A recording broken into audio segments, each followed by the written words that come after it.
Graça e paz, eu tenho uma palavra de Deus para você. Eu quero trazer aqui hoje para você o que Deus pensa de você segundo as Escrituras. O que Deus quer e o que Deus fez por você.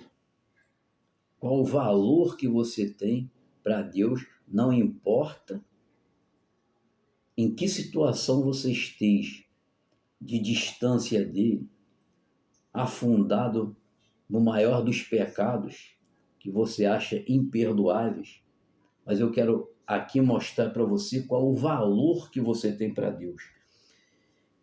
Aqui no livro de Isaías, do profeta Isaías, capítulo 53, versículo 1 diz assim: quem deu crédito à nossa pregação e a quem se manifestou o braço do Senhor? Porque quando nós pregamos, o braço do Senhor se manifesta para aqueles que dão crédito à pregação. E o que é a manifestação do braço do Senhor?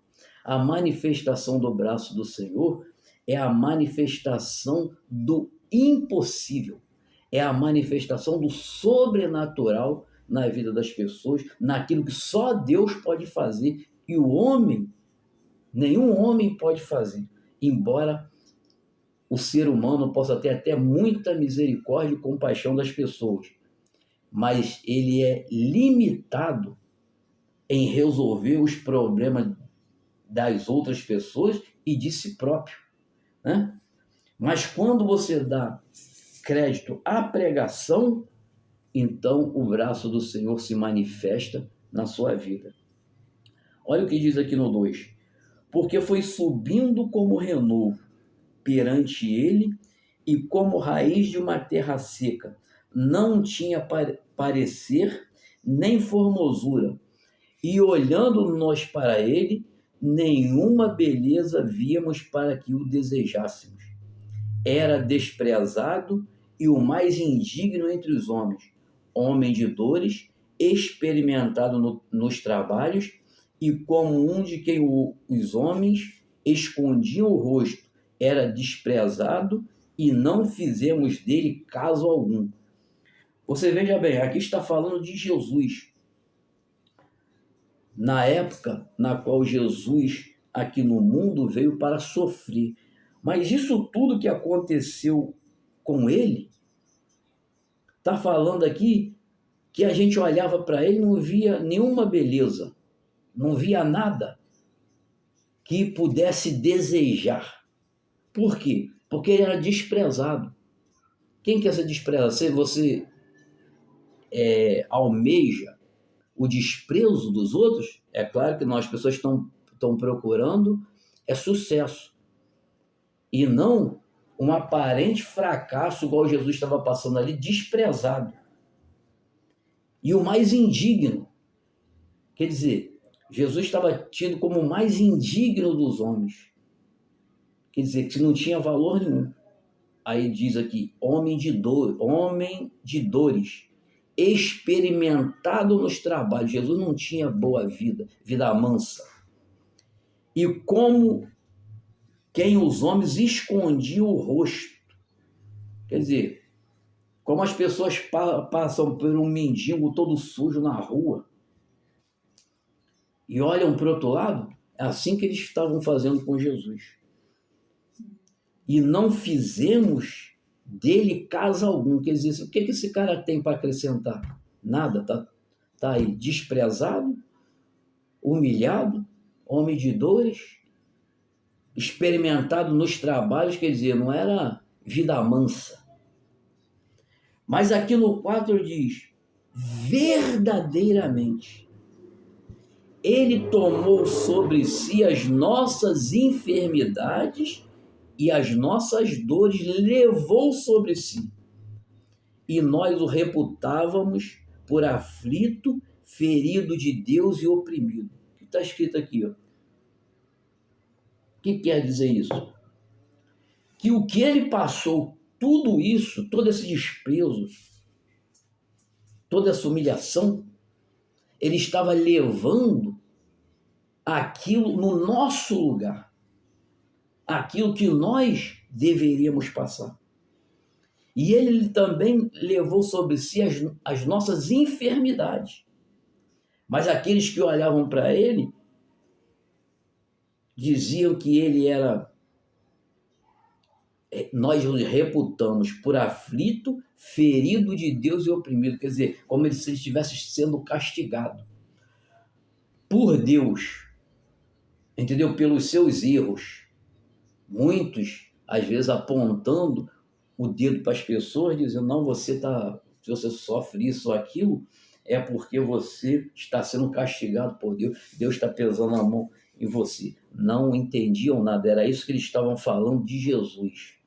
Achavam que Jesus estava sendo punido por Deus, porque Jesus falava que era filho de Deus. Inclusive, quando Jesus estava sendo crucificado lá, os religiosos apontavam para ele e falavam, tu não salvou os outros, salva a ti também. Desce daí para a gente acreditar em você.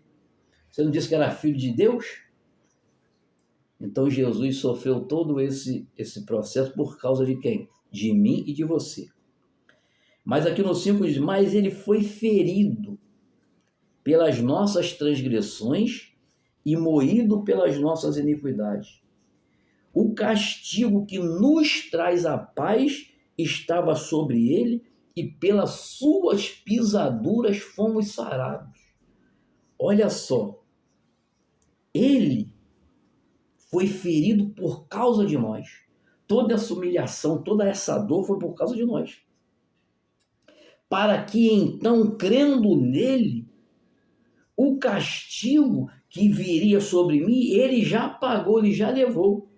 Então eu passo a ter paz com Deus por causa de quê? Porque eu já paguei a minha pena em Cristo. E por isso eu tenho paz com Deus. E pelas pisaduras dele, pelaquela tortura que ele sofreu, por causa daquela tortura, eu tenho direito a ser sarado, porque ele sofreu aquela tortura.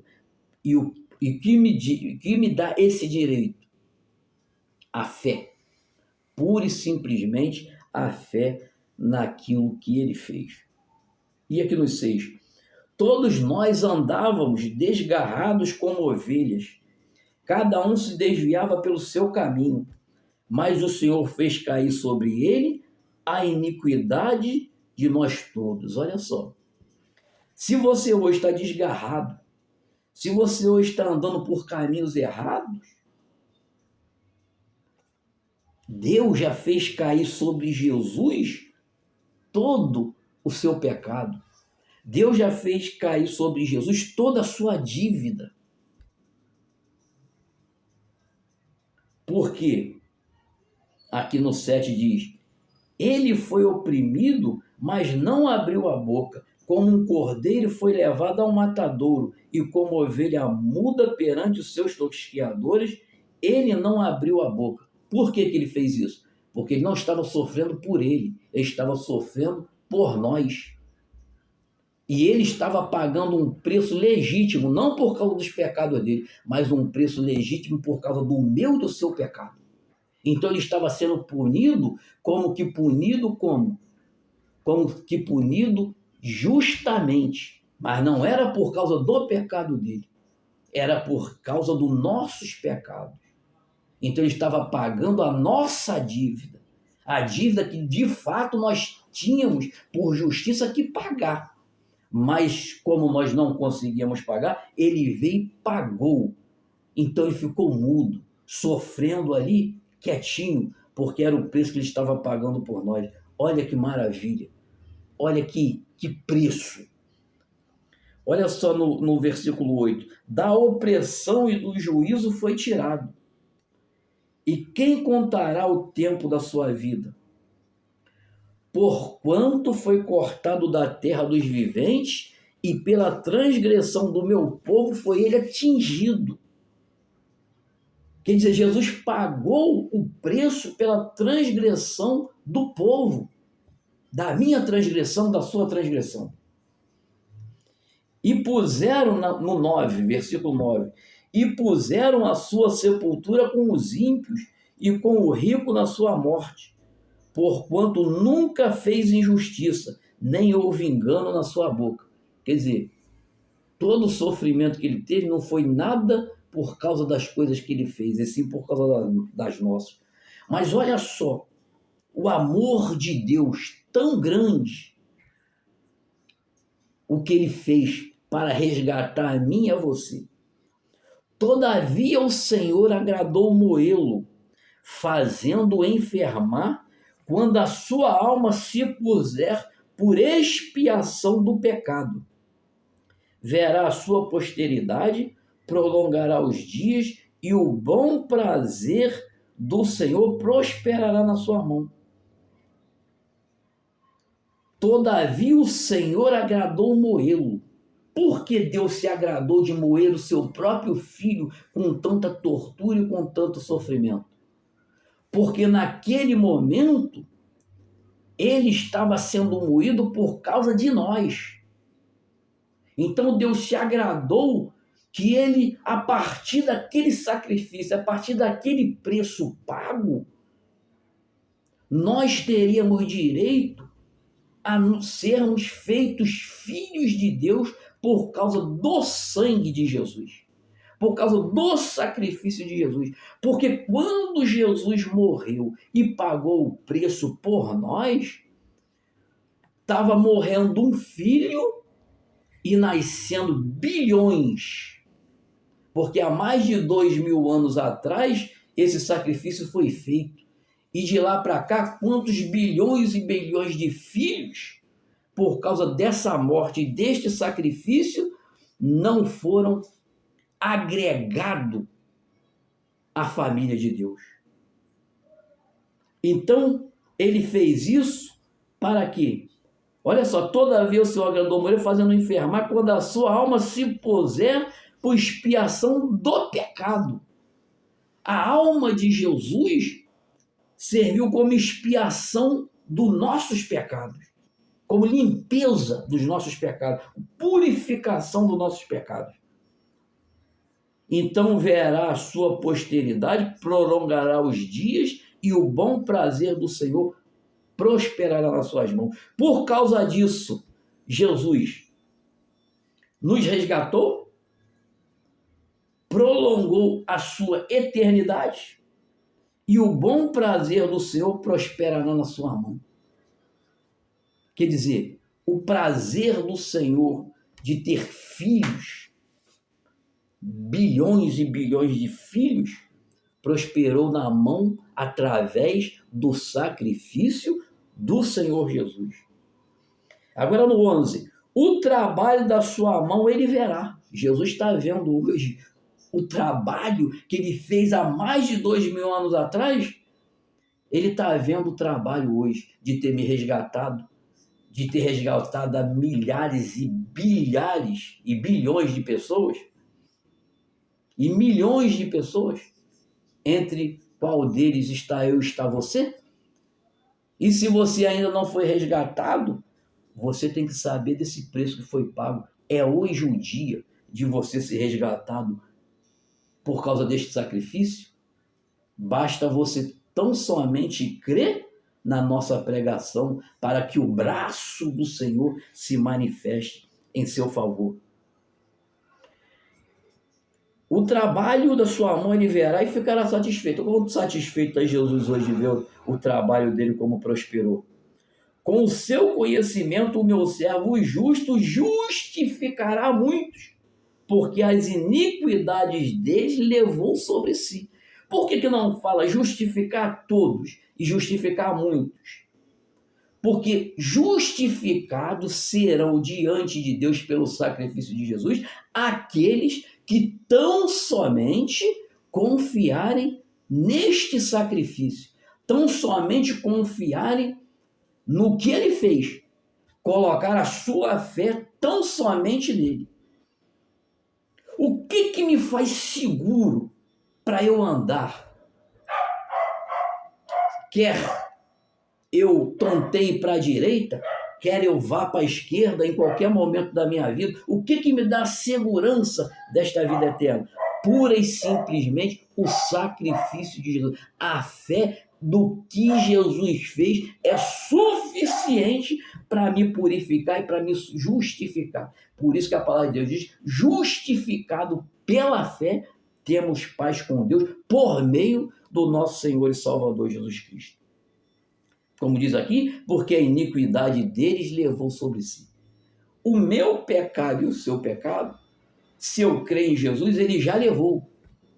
Eu não posso pagar essa dívida novamente, porque ele já pagou, ele já levou. Que maravilha, olha só, que maravilha. Você podem te condenar, pode querer te tacar pedra, dizer que você vai para aqui, que você vai para ali. Se você crê em Jesus, você já está justificado. Ele já pagou o preço da sua iniquidade. Não importa o que os homens, o que os religiosos dizem de você, o que os religiosos querem colocar de fardo pesado nas suas costas. Ele já levou as suas iniquidades. E no 12 diz: pelo que lhe darei a parte de muitos, e com os poderosos repartirá ele o despojo, porquanto derramou a sua alma na morte e foi contado com os transgressores. Mas ele levou sobre si o pecado de muitos e pelos transgressores intercedeu. Então você vê, tudo que o Senhor Jesus fez por nós.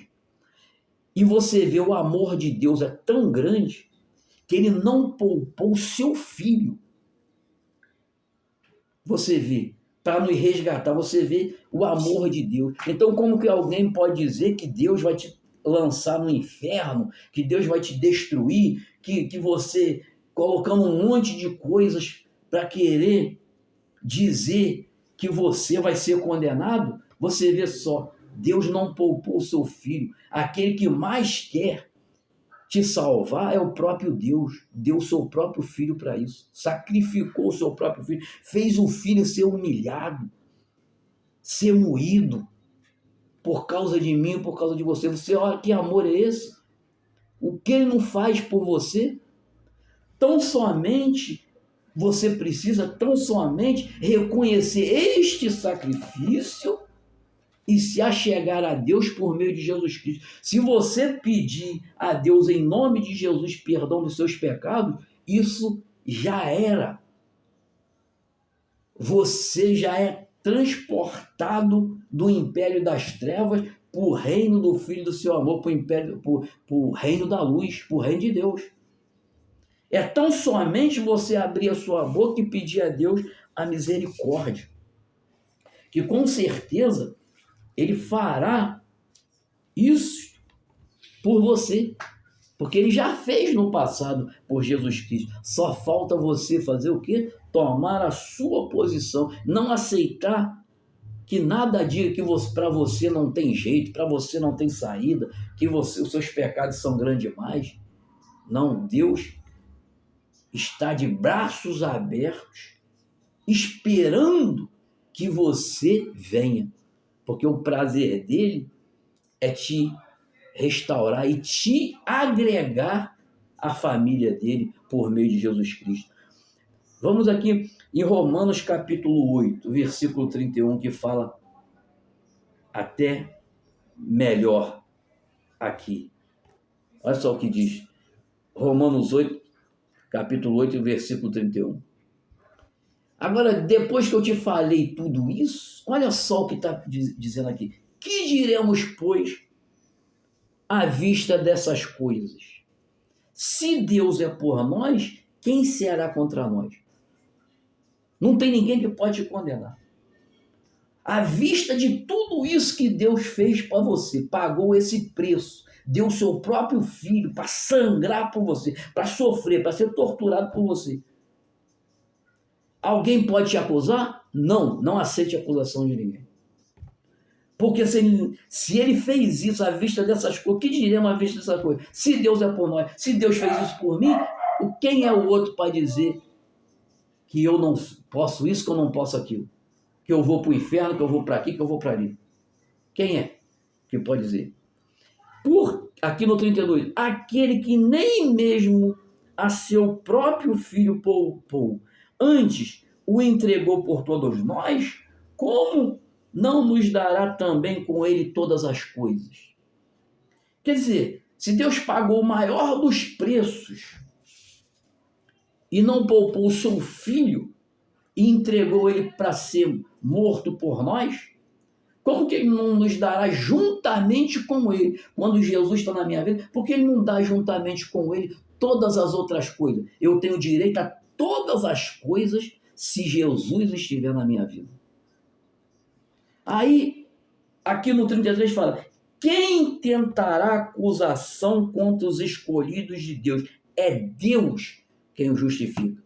Se eu sou escolhido de Deus, Deus me tirou do império das trevas, me transportou para o reino dos filhos do amor, eu não posso aceitar ninguém me acusando, religião nenhuma me acusando, ninguém me acusando. Por quê? Porque é Deus que me justifica.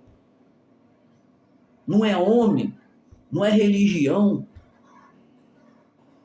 não é preceito nenhum humano. A minha justificação está em Deus por meio do sangue de Jesus. E aqui no 34, quem os condenará? Pois é Cristo quem morreu, ou antes, quem ressuscitou dentre os mortos, o qual está à direita de Deus e também intercede por nós. Quer dizer, Jesus está à direita de Deus. Se o acusador, que é o diabo, e alguns homens que fazem parte do ministério do diabo, que é acusar os outros, te trazer acusação contra você, olha só o que diz. Quem os condena? Pois é Cristo quem morreu antes, quem ressuscitou dentre os mortos, a qual também está à direita de Deus e também intercede por nós. Quando alguém acusa você diante de Deus, Jesus é que é o advogado. Jesus fala, não, o pecado dele já está sobre mim. Você creu em Jesus, você já está justificado, porque quem justifica você é quem? É a fé no sacrifício de Jesus. Aí no 35 diz, quem nos separará do amor de Cristo? A tribulação, ou a angústia, ou a perseguição, ou a fome, ou a nudez, ou o perigo à espada? Como está escrito, por amor de ti, somos entregues à morte todo dia. Fomos sepultados como ovelhas fomos reputados como ovelhas para o matadouro. Mas em todas essas coisas somos mais do que vencedores por aquele que nos amou. Quer dizer, está escrito aqui, quem é que vai nos separar do amor de Cristo? Quem separa você do amor de Cristo? Porque muitos, quando vem, muitas vezes a pessoa passar um certo sofrimento, começa a dizer, a tribulação que está na vida da pessoa, a angústia que está na vida dela, a perseguição, ou a fome, ou a nudez, ou o perigo, ou a espada, está falando que essa pessoa está fora do amor de Deus. Não está, não. Não está, não.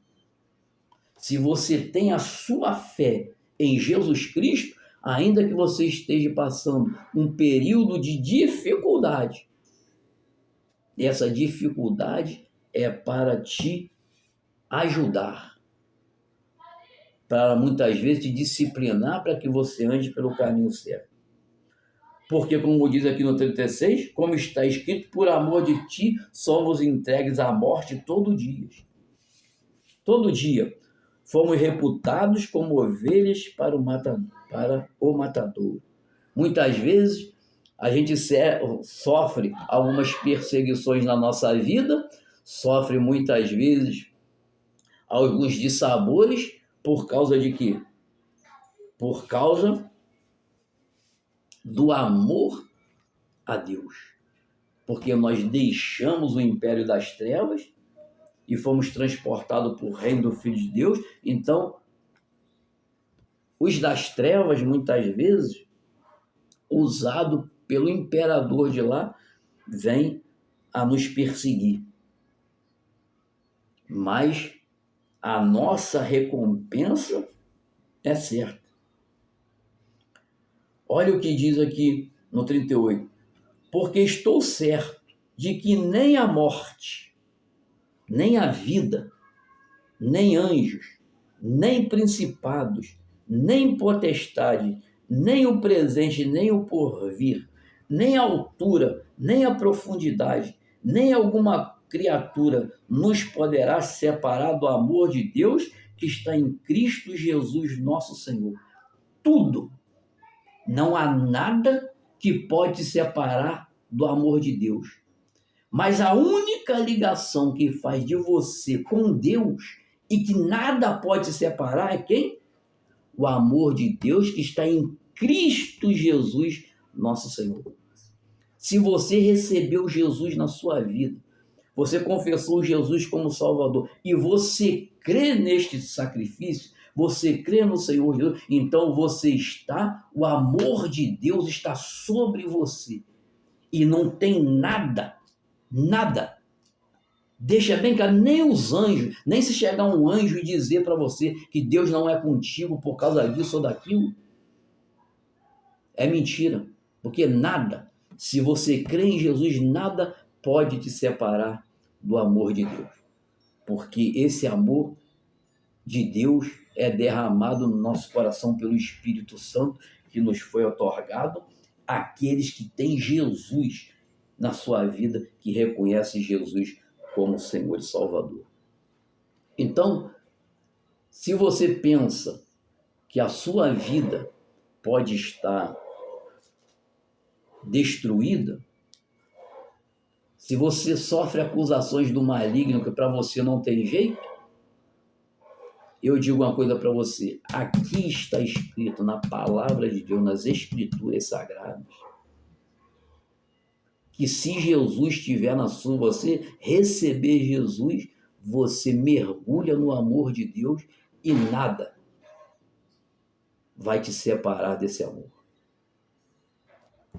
Que o Espírito Santo venha falar melhor em cada coração.